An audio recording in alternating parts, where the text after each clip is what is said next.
Início de campanha. Amanhã, então, 16 de agosto, a gente tem o início oficial das campanhas políticas, né? Inclusive, Lula tem um ato marcado para o Vale do Anhangabaú e Bolsonaro vai estar em Juiz de Fora, né? Que foi palco ali da facada.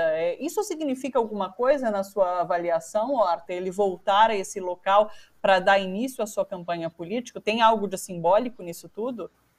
Ah, certamente, né? A estrutura fascista ou proto-fascista que Jair Bolsonaro montou, ela vive dessa relação do simbólico.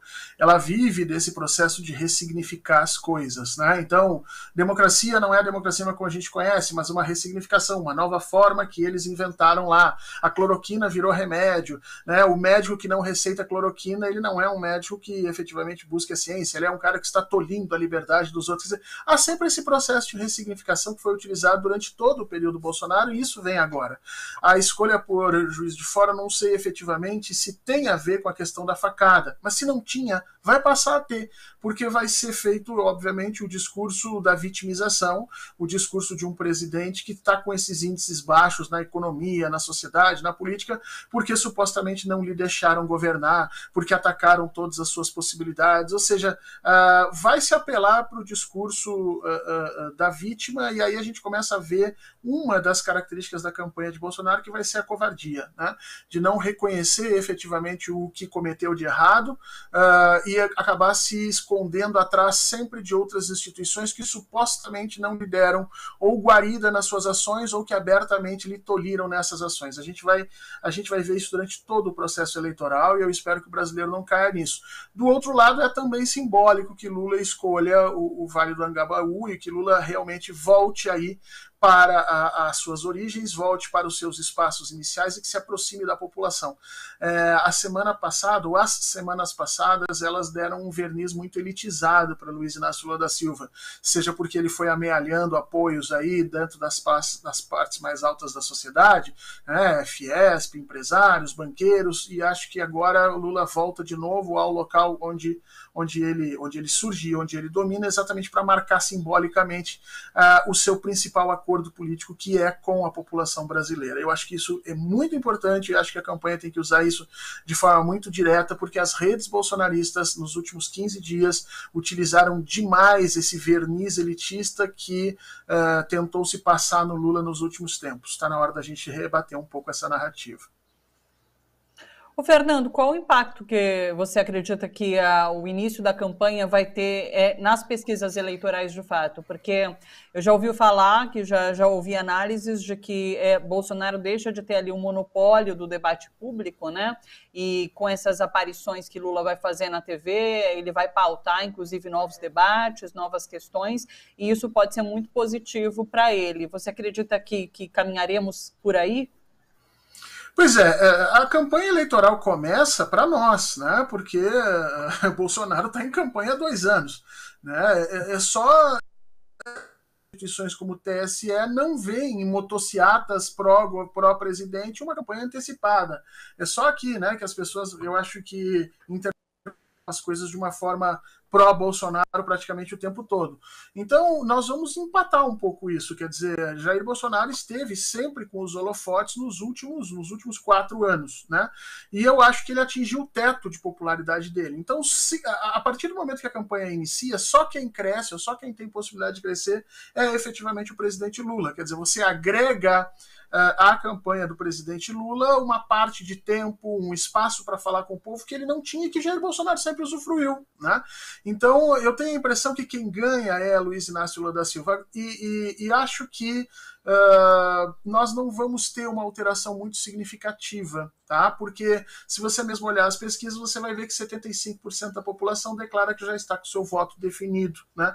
É diferente de outros períodos eleitorais em que o eleitor ia se definindo ao longo do processo da campanha, né? Claro que nós ainda podemos ter ondas para lá e para cá, mas o dado é interessante, é isso, 75%, 3/4 da população brasileira já definiu efetivamente efetivamente o seu candidato já se estabilizou nas suas intenções de voto e, portanto, no cenário nacional, eu acho que nós teremos pouquíssima alteração. Agora, nos cenários estaduais, nós teremos uma reviravolta muito grande. Por quê?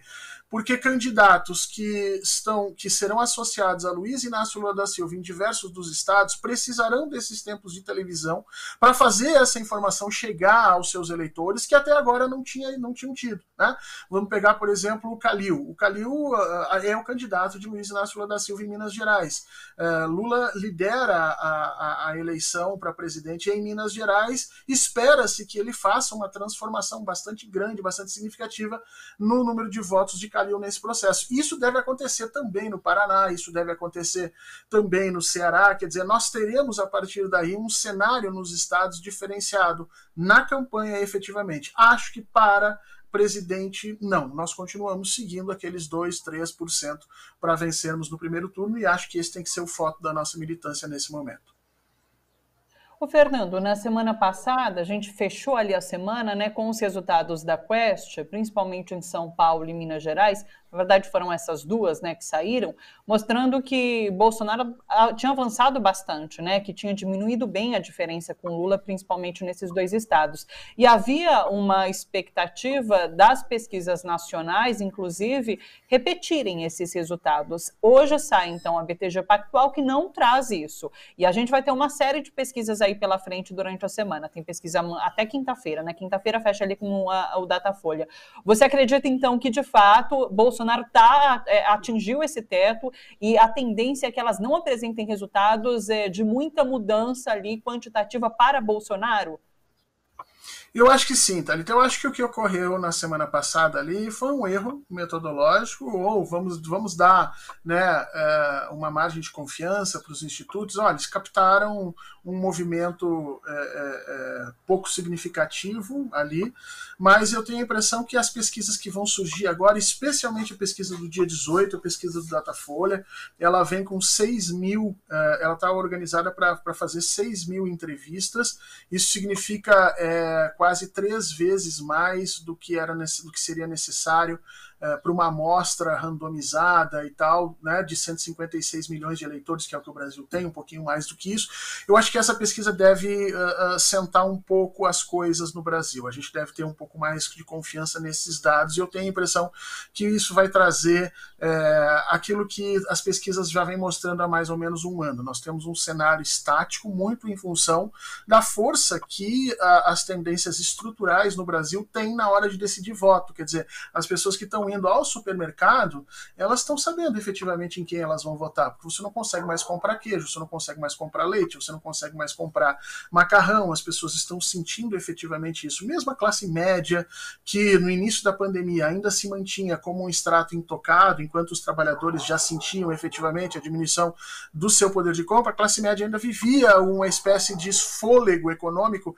Hoje elas já estão transformando a sua situação de voto, porque já não consegue mais pagar em dia as mensalidades da escola particular do filho, não consegue pagar em dia as mensalidades do carro. Quer dizer, o processo econômico vai levando as pessoas, em grande medida, a essa estrutura de definição de voto, e eu acho que isso vai ser captado pelas pesquisas com maior fôlego agora, com uma metodologia um pouco mais organizada, mais assentada. Eu tenho a impressão que isso vai trazer para a campanha eleitoral especificamente, do lado de Luiz Inácio Lula da Silva, uma certa, vamos dizer assim, uma calma, né? Porque as 2 últimas semanas foram muito atribuladas, mas em compensação, pelo lado de Jair Bolsonaro, as notícias, eu tenho a impressão, não serão muito boas, o que pode nos render também um aumento da agressividade contra as instituições e a retomada daquele viés, daquele discurso golpista que vinha vindo a galope até o episódio das cartas, né?